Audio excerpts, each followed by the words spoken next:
سالار صمت بن اسود رومیوں کے تعاقب میں گئے۔ رومی بری طرح بھاگے جا رہے تھے۔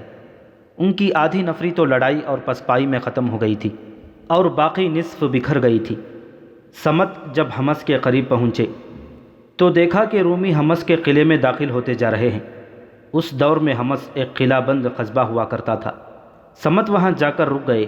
انہیں معلوم نہیں تھا کہ قلعے کے اندر کتنی فوج ہے، پھر بھی انہوں نے اپنے 1000 سواروں کو قلعے کے ارد گرد اس انداز سے دوڑایا جیسے وہ محاصرہ کرنا یا قلعے پر حملہ کرنا چاہتے ہوں۔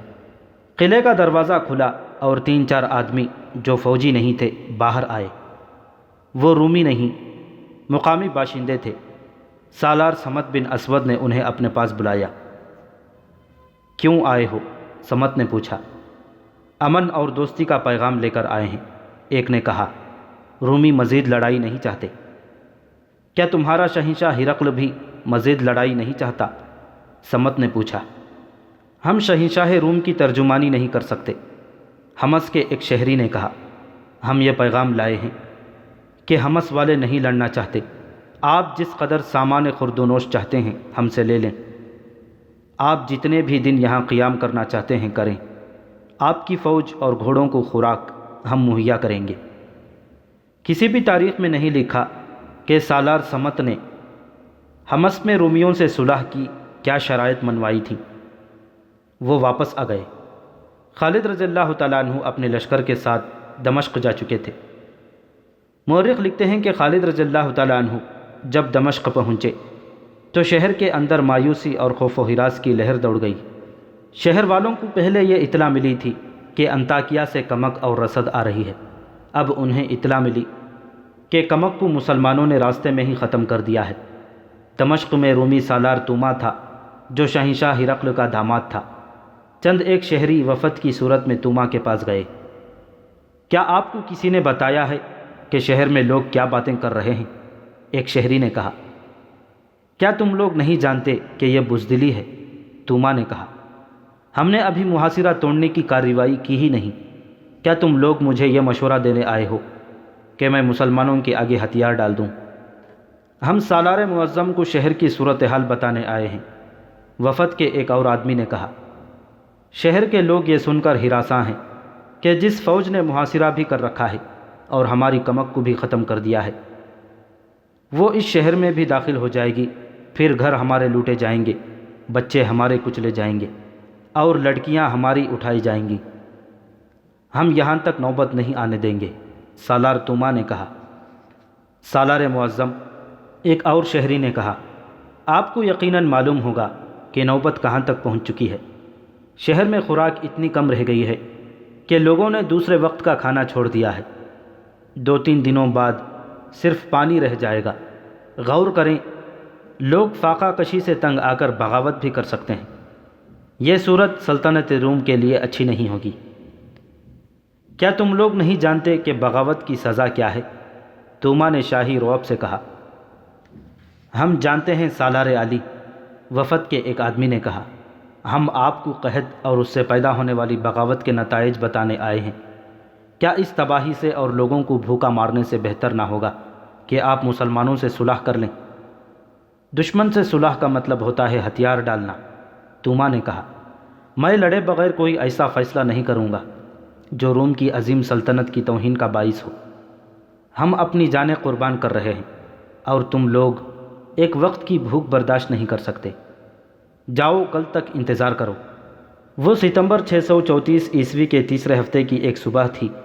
رومی سالار توما نے شہر کے ہر دروازے کی حفاظت کے لیے جو دستے متعین کیے ہوئے تھے ان سب میں سے زیادہ نفری نکال کر اکٹھی کی اور وہ دروازہ کھلوایا جو اس کے اپنے نام سے موسوم تھا، باب توما، اور اپنی قیادت میں مسلمانوں کے اس دستے پر حملہ کر دیا جو اس دروازے کے سامنے متعین تھا۔ یہ 5000 مسلمان سواروں کا دستہ تھا جس کے سالار شرجیل بن حسنہ رضی اللہ تعالیٰ عنہ تھے۔ توما کے حملے کا انداز آج کے دور کی جنگ کا سا تھا۔ اس نے دیوار اور برجوں سے مسلمانوں پر تیروں کی بوچھاڑیں مارنی شروع کر دیں اور اس کے ساتھ فلاخنوں سے سنگباری کی۔ تیروں اور پتھروں کے سائے میں توما نے اپنی فوج کو تیز حملے کے لیے آگے بڑھایا تھا۔ یہ طریقہ کارگر تھا مسلمان پیچھے ہٹنے پر مجبور نظر آنے لگے تھے اور ان کا دھیان تیروں اور پتھروں سے بچنے پر لگ گیا تھا۔ کوئی پیچھے نہیں ہٹے گا، سالار شرجیل نے چلا کر کہا۔ تمام تیر انداز آگے آ جاؤ۔ مسلمان تیر اندازوں نے جوابی تیر اندازی شروع کر دی۔ رومیوں کے پتھر اور تیر چونکہ اوپر سے آ رہے تھے اور زیادہ بھی تھے، اس لیے مسلمانوں کا نقصان زیادہ ہو رہا تھا۔ پہلی بوچھاڑوں میں کئی مسلمان شہید ہو گئے۔ ان کے تیروں نے رومیوں کا کچھ نقصان کیا، لیکن یہ مسلمانوں کے مقابلے میں کم تھا۔ مورخ واقدی، طبری اور ابو سعید نے ایک واقعہ بیان کیا ہے۔ رومی تیروں سے شہید ہونے والوں میں ایک مجاہد ابان بن سعید بھی تھے، جن کا پورا نام ابان بن سعید بن العاص تھا۔ فوراً ہی ابان کی شہادت کی خبر پیچھے ان خیموں تک پہنچ گئی تھی جن میں مسلمانوں کی خواتین اور بچے تھے۔ ابان بن سعید کی بیوی بھی وہیں تھیں۔ ان کی شادی ہوئے چند ہی دن گزرے تھے۔ یہ خاتون لشکر کے ساتھ زخمیوں کی دیکھ بھال اور پانی پلانے کے فرائض کے لیے آئی تھیں، اور محاذ پر ہی اسے ابان شہید نے اپنے عقد میں لے لیا۔ کسی بھی مورخ نے اس خاتون کا نام نہیں لکھا۔ اسے پتہ چلا کہ اس کا خاوند شہید ہو گیا ہے تو وہ اٹھ دوڑی اور شرجیل رضی اللہ تعالیٰ عنہ کے دستے میں جا پہنچی۔ کہاں ہے میرے خاوند کی لاش؟ وہ چلانے لگی۔ کہاں ہے سعید کے بیٹے کی لاش؟ 5000 گھڑ سواروں میں جن پر تیر اور پتھر برس رہے تھے، ابان بن سعید شہید کی بیوہ دوڑتی اور شہید کی لاش کا پوچھتی پھرتی تھیں۔ کسی نے اسے پیچھے جانے کو کہا اور یہ بھی کہا کہ اس کے خاوند کی لاش اس کے پاس بھیج دی جائے گی، لیکن وہ تو صدمے سے جیسے دماغی توازن کھو بیٹھی تھی۔ کسی نے اسے وہ جگہ دکھا دی جہاں ابان کی لاش پڑی تھی۔ ابھی لاشیں نہیں اٹھائی جا سکتی تھیں۔ ابان تیر انداز تھے، ان کے جسم میں تیر 3 اترے ہوئے تھے اور وہ گھوڑے سے گر پڑے تھے۔ ان کی کمان لاش کے قریب پڑی ہوئی اور ترکش میں ابھی کئی تیر موجود تھے۔ ان کی بیوی نے کمان اور ترکش اٹھائی اور دوڑ کر تیر اندازوں کی صف میں جا پہنچی۔ سامنے دیوار پر ایک پادری کھڑا تھا۔ اس کے ہاتھ میں بڑے سائز کی صلیب تھی جو اس نے اوپر کر رکھی تھی۔ یہ اس دور کا رواج تھا کہ صلیب فوج کے ساتھ رکھتے تھے تاکہ فوج کا یہ احساس زندہ رہے کہ وہ صلیب کی ناموس کی خاطر لڑ رہے ہیں۔ ابان شہید کی بیوہ اپنے تیر اندازوں سے آگے نکل گئی۔ اس کے قریب تیر گرنے اور زمین پر اترنے لگے۔ اپنے تیر اندازوں نے اسے پیچھے آنے کو کہا، لیکن وہ کسی کی سن ہی نہیں رہی تھی۔ اس کی بے خوفی خولہ بنت ازور جیسی تھی۔ وہ جوں جوں آگے کو سرکتی جا رہی تھی۔ اس کے قریب رومیوں کے آئے ہوئے تیر زمین پر کھڑے ہوتے جا رہے تھے، یہاں تک کہ ایک تیر اس کے پہلو میں کپڑوں میں لگا اور وہیں لٹک گیا۔ یہ تیر بھی اسے آگے بڑھنے سے نہ روک سکا۔ آخر وہ رک گئیں اور اس نے کمان میں تیر ڈالا اور کمان سامنے کر کے شست باندھتے کچھ دیر لگائی۔ اس نے کمان اتنی زیادہ کھینچ لی جتنی ایک تندرست مرد کھینچ سکتا ہے، اور اس نے تیر چھوڑ دیا۔ اس کا تیر رومی تیروں کی بوچھاڑوں کو چیرتا ہوا اس پادری کی گردن میں اتر گیا جس نے صلیب کو تھام رکھا تھا۔ پہلے اس کے ہاتھ سے صلیب گری اور لڑکتی ہوئی باہر آ پڑی۔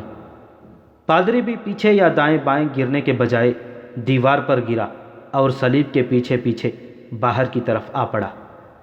ابان شہید کی بیوہ نے نعرہ لگایا اور پیچھے آ گئی، میں نے انتقام لے لیا ہے، سہاگ کے بدلے صلیب گرا دی ہے۔ وہ تیر اندازوں سے آ ملی اور تیر چلاتی رہی۔ صلیب اور پادری کے گرنے کا اثر مسلمانوں پر یہ ہوا کہ ان کا حوصلہ بڑھ گیا، اور ان کا حوصلہ اس لیے بھی بڑھا کہ یہ تیر ایک عورت نے چلایا تھا۔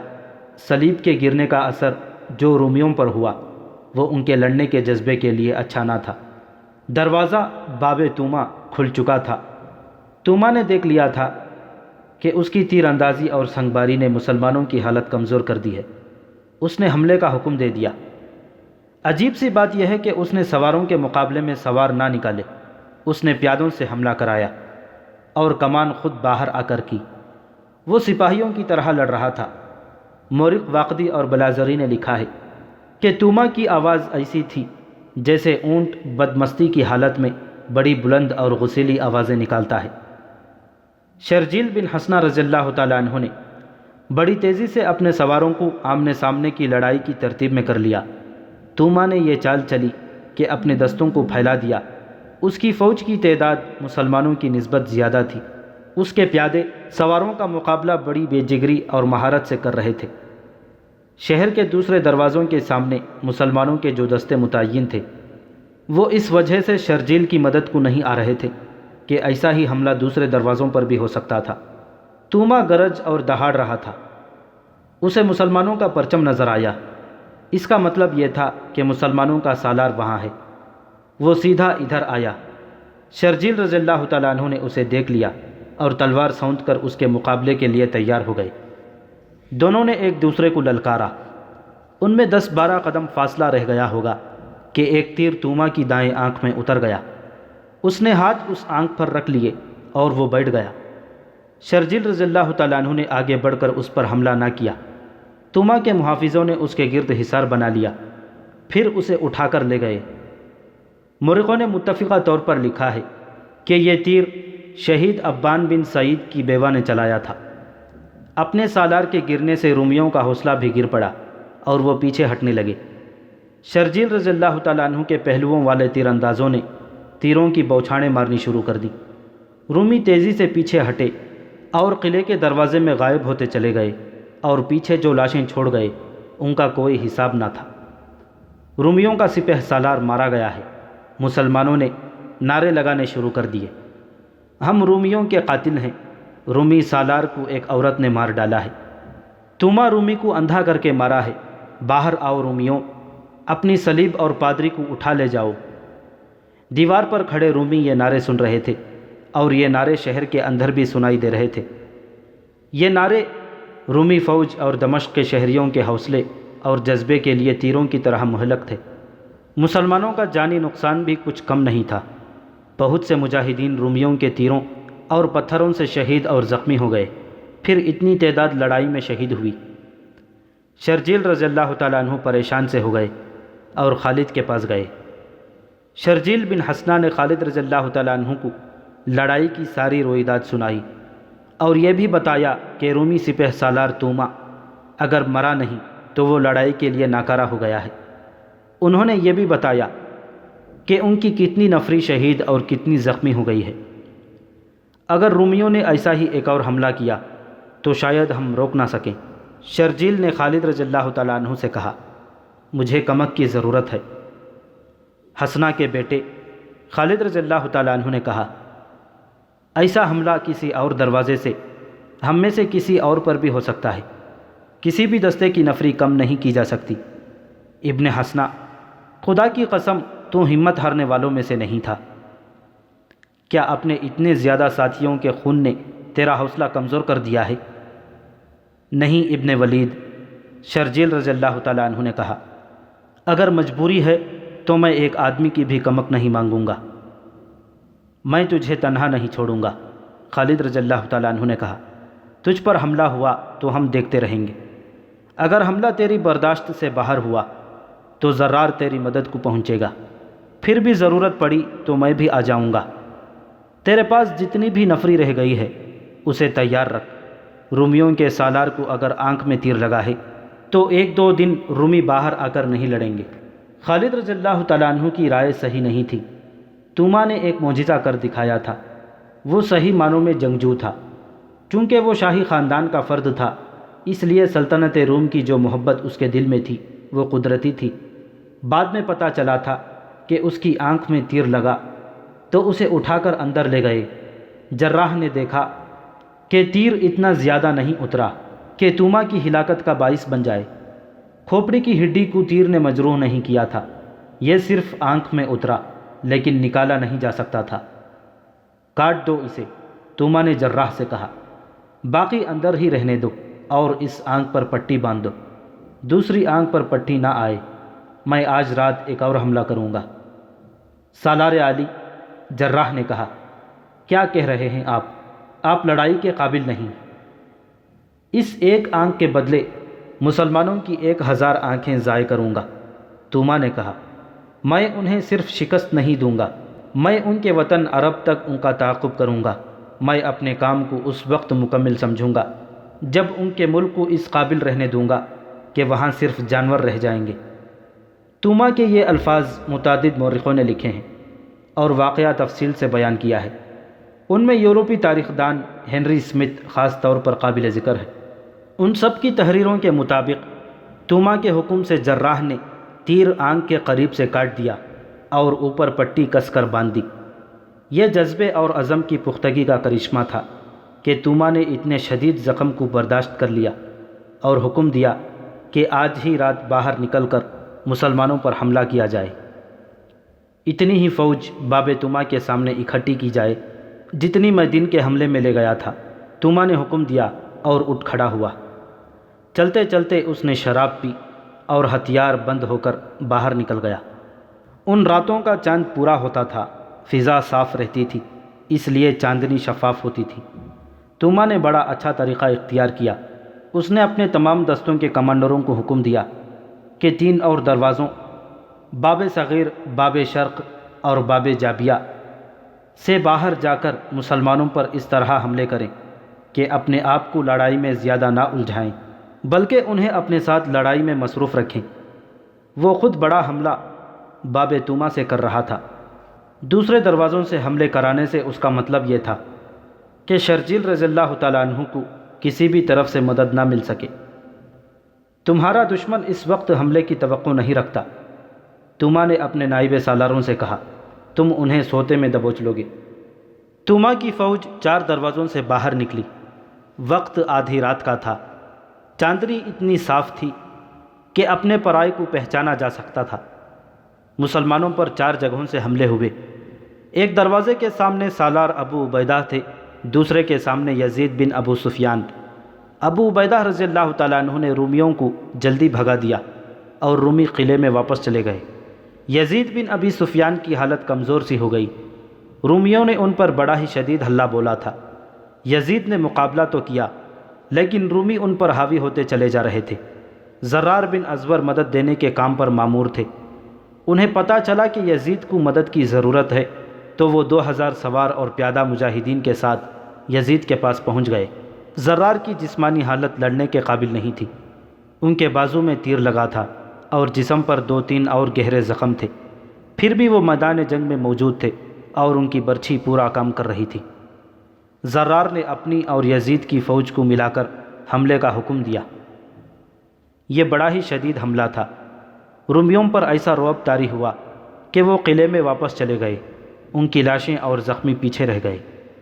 تیسرے دروازے کے سامنے رافع بن امیرہ کے دستے تھے۔ ان پر بھی رومیوں نے شدید حملہ کیا اور رافع کے پاؤں اکھاڑ دیے۔ مسلمان بڑی بے خوفی سے لڑ رہے تھے لیکن رومیوں کا دباؤ بڑا سخت تھا۔ اتفاق سے خالد رضی اللہ تعالیٰ عنہ نے دیکھ لیا اور وہ 400 سواروں کو ساتھ لے کر رافع کے پاس پہنچے۔ میں فارس جلیل ہوں، خالد رضی اللہ تعالیٰ عنہ نے نعرہ لگایا۔ میں خالد بن ولید ہوں۔ خالد رضی اللہ تعالیٰ عنہ نے رومیوں پر صرف 400 سواروں سے حملہ کر دیا۔ رومی جو رافع کے دستوں پر غالب پا رہے تھے پیچھے کو دوڑ پڑے اور دروازے میں داخل ہو کر دروازہ بند کر دیا۔ اصل لڑائی تو باب توما کے سامنے ہو رہی تھی۔ توما نے خود وہاں حملہ کیا تھا۔ شرجیل رضی اللہ تعالیٰ عنہ کی نفری تھوڑی تھی، مجاہدین کی تعداد کم رہ گئی تھی اور وہ دن کی لڑائی کے تھکے ہوئے بھی تھے۔ شرجیل رضی اللہ تعالیٰ عنہ نے اب بھی پہلوؤں کے تیر اندازوں کو استعمال کیا۔ رومی تیر کھا کھا کر گرتے تھے لیکن حملے کے لیے بڑھے آ رہے تھے۔ شرجیل رضی اللہ تعالیٰ عنہ نے دن کے حملے میں توما کی گرجدار آواز سنی تھی۔ انہوں نے رات کو بھی اسی آواز کی للکار سنی تو وہ حیران رہ گئے کہ توما حملے کی قیادت کر رہا ہے۔ یہی وجہ تھی کہ رومی تیروں کی بوچھاڑوں میں بھی بڑے آ رہے تھے۔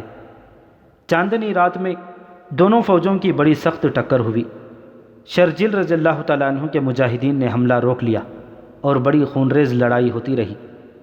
مورخوں نے لکھا ہے کہ یہ لڑائی کم و بیش 2 گھنٹے جاری رہی اور دونوں فوجوں کے آدمی گرتے رہے۔ شرجیل کو کسی طرف سے بھی مدد ملنے کی توقع نہیں تھی۔ لڑائی شدت اختیار کر گئی۔ شرجیل رضی اللہ تعالیٰ عنہ کو توما کی آواز حیران کر رہی تھی اور توما شرجیل کو ڈھونڈ رہا تھا۔ اس کی دلیری غیر معمولی تھی۔ اسے چاندنی میں مسلمانوں کا پرچم نظر آیا اور وہ شرجیل کو للکار کر ان کی طرف بڑھا۔ شرجیل اس کے مقابلے کے لیے تیار ہو گئے۔ 1 آنکھ کے بدلے 1000 آنکھیں لوں گا، توما نے کہا۔ خدا کی قسم تو دوسری آنکھ بھی دینے آیا ہے، شرجیل نے کہا۔ دونوں آمنے سامنے آ گئے اور دونوں گھوڑوں سے اتر آئے۔ دونوں کے ہاتھوں میں تلواریں اور ڈھالیں تھیں اور دونوں تیغ زنی کے ماہر تھے۔ شرجیل کو توقع تھی کہ توما کی ایک ہی آنکھ ہے اور اس کی دوسری آنکھ زخمی ہے، اس لیے وہ لڑ نہیں سکے گا، لیکن وہ پوری مہارت سے لڑ رہا تھا۔ شرجیل کو تو یہ معلوم ہی نہیں تھا کہ تیر ابھی تک توما کی آنکھ میں ہے۔ شرجیل کا ہر وار توما بچاتا رہا اور توما کا ہر وار شرجیل بچاتے رہے۔ شرجیل نے ایک وار بڑا ہی زوردار کیا۔ ان کی تلوار پہلے توما کی آہنی خود پر لگی اور وہاں سے پھسل کر کندھے پر لگی جہاں آہنی زراح تھی۔ اتنا زوردار وار لوہے پر پڑا تو تلوار ٹوٹ گئی۔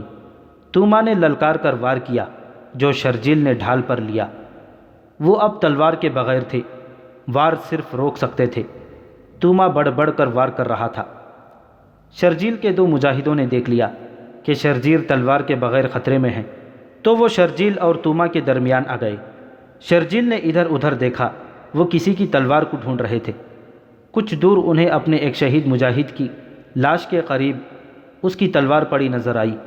انہوں نے دوڑ کر تلوار اٹھا لی اور واپس آئے، لیکن توما وہاں نہیں تھا۔ شرجیل نے اپنے دونوں مجاہدوں سے پوچھا کہ رومی سالار کہاں ہے؟ انہوں نے بتایا کہ وہ پیچھے ہٹتے ہٹتے لڑائی کے ہنگامے میں گم ہو گیا ہے۔ انہوں نے اسے گھوڑے پر سوار ہوتے دیکھا تھا۔ شرجیل کے اعصاب پر بڑا تکلیف دہ دباؤ تھا۔ انہیں پوری طرح یقین نہیں تھا کہ وہ رومیوں کو شکست دے سکیں گے۔ لڑنے میں شرجیل اور ان کے دستے نے کوئی کسر نہیں چھوڑی تھی۔ انہوں نے چند سو سواروں کو الگ کر کے پہلو سے رومیوں پر ایک زوردار حلہ بولا۔ کچھ تو اس حلے نے کام کیا، کچھ رومی مایوس ہو گئے اور وہ پیچھے ہٹنے لگے۔ رومیوں میں یہ خوبی تھی کہ وہ بے ترتیب ہو کر نہیں بھاگتے تھے، بلکہ ترتیب اور تنظیم سے پیچھے ہٹتے تھے۔ شرجیل رضی اللہ تعالیٰ عنہ نے انہیں پیچھے ہٹتے دیکھا تو ان کے پیچھے نہ گئے، کیونکہ مسلمانوں کی نفری تھوڑی رہ گئی تھی۔ شرجیل خطرہ مول نہیں لینا چاہتے تھے۔ پیچھے جانے کے بجائے انہوں نے تیر اندازوں کو آگے کر کے پیچھے ہٹتے ہوئے رومیوں پر تیروں کا مہ برسا دیا۔ رومی اپنی لاشوں اور زخمیوں کو پیچھے چھوڑتے دروازے میں جا کر غائب ہو گئے۔ رومی جس دروازے سے باہر آئے تھے وہ لاشیں اور زخمی پھینک کر اسی دروازے سے اندر چلے گئے۔ سب سے بڑا حملہ توما نے کیا تھا، وہ بھی ناکام رہا۔ اگر بات ناکامی تک ہوتی تو رومی ایسے حملے بھی کر سکتے تھے، لیکن انہیں جو جانی نقصان اٹھانا پڑا وہ ان کی برداشت سے باہر تھا۔ ان کی نفری پہلے ہی کچھ اتنی زیادہ نہیں تھی اور اب تو عادی رہ گئی تھی۔ توما کے لیے ایک اور دشواری یہ پیدا ہو گئی کہ جب شہر پناہ کے دروازے بند ہو گئے اور توما شہر میں آ کر رکا تو کئی شہریوں نے اسے گھیر لیا۔ سالار معظم، ایک آدمی نے کہا، ہم سلطنت روم کے وفادار ہیں۔ ہم نہیں چاہتے کہ روم کی شہنشاہی کو مزید نقصان پہنچے۔ ہم پہلے ہی عرض کر چکے ہیں کہ مسلمانوں کے ساتھ صلح کی بات کی جائے۔ شہریوں میں جو بے چینی اور بدامنی پھیل چکی ہے اسے آپ نہیں دیکھ رہے۔ ایک اور نے کہا، فوج جو نقصان اٹھا چکی ہے وہ آپ کے سامنے ہے اور آپ خود بھی زخمی ہیں۔ خطرہ یہ ہے کہ شہری جو اب نیم فاقہ کشی تک پہنچ گئے ہیں اپنی ہی فوج کے لیے نقصان کا باعث بن جائیں گے۔ توما جابر قسم کا سالار تھا، اس کی دلیری اور عزم کی پختگی میں کوئی شک نہیں تھا، لیکن اس کی حالت یہ ہو گئی تھی کہ جو شہری اس کے ساتھ بات کرتا تھا وہ اس شہری کی طرف دیکھنے لگتا تھا۔ یہ وہ توما تھا جو کسی کی بات برداشت نہیں کرتا تھا۔ اس کے چہرے کے تاثرات میں شکست صاف نظر آ رہی تھی۔ اس نے اپنی اس آنکھ پر ہاتھ رکھ لیا جس کے اندر تیر کا ایک ٹکڑا موجود تھا اور اوپر پٹی بندھی ہوئی تھی۔ صاف پتہ چلتا تھا کہ اسے یہ زخم پریشان کر رہا ہے۔ مجھے سوچنے دو، اس نے ہاری ہوئی آواز میں کہا۔ میں صلح کر لوں گا، لیکن کوئی ایسی شرط نہیں مانوں گا جو روم کی شہنشاہی کی تذلیل کا باعث بنے۔ دراصل توما ذہنی طور پر شکست تسلیم کر چکا تھا۔ اس کے سامنے اب یہی ایک مسئلہ رہ گیا تھا کہ کوئی ایسی صورت پیدا ہو کہ مسلمانوں کے ساتھ باعزت سمجھوتا ہو جائے۔ مورخوں کے بیانات کے مطابق اسے کسی نے یہ بتایا تھا کہ مسلمانوں کے نائب سالار ابو عبیدہ نرم مزاج اور صلح جو انسان ہیں۔ اگر ان تک رسائی حاصل ہو جائے تو باعزت سمجھوتا ہو سکتا ہے۔ خالد رضی اللہ تعالیٰ عنہ کے متعلق وہ جانتا تھا کہ وہ مکمل شکست اور ہتھیار ڈالنے سے کم بات نہیں کرتے۔ توما نے اپنے مشیروں کو بلایا۔ باہر مسلمانوں کی کیفیت یہ تھی کہ ان کے حوصلے بڑھ گئے تھے اور وہ للکار رہے تھے کہ رومیوں، شہر ہمارے حوالے کر دو، لیکن شہر میں داخل ہونے کا کوئی ذریعہ نظر نہیں آتا تھا۔ خالد رضی اللہ تعالیٰ عنہ نے فیصلہ کر لیا کہ مجاہدین کو 1-2 دن آرام کے لیے دے کر شہر کے دروازے توڑنے کی یا دیوار میں سرنگ لگانے کی کوشش کریں گے۔ صبح طلوع ہوئی تو اللہ نے ایک غیر مسلم کو خالد رضی اللہ تعالیٰ عنہ کے سامنے کھڑا کر دیا۔ یہ ایک یونانی تھا جس کا نام یونس بن مرقس تھا۔ وہ رات کے وقت جب رومی اندر بیٹھے اپنے زخم چاٹ رہے تھے، شہر کی دیوار سے ایک رسے کے ذریعے اترا تھا۔ اس نے کہا کہ وہ ایک لڑکی کو حاصل کرنے کے لیے اپنی جان کا خطرہ مول لے کر آیا ہے۔ یہ لڑکی بھی یونانی تھی اور یہ 18 ستمبر 634 عیسوی 19 رجب 13 ہجری کا واقعہ ہے۔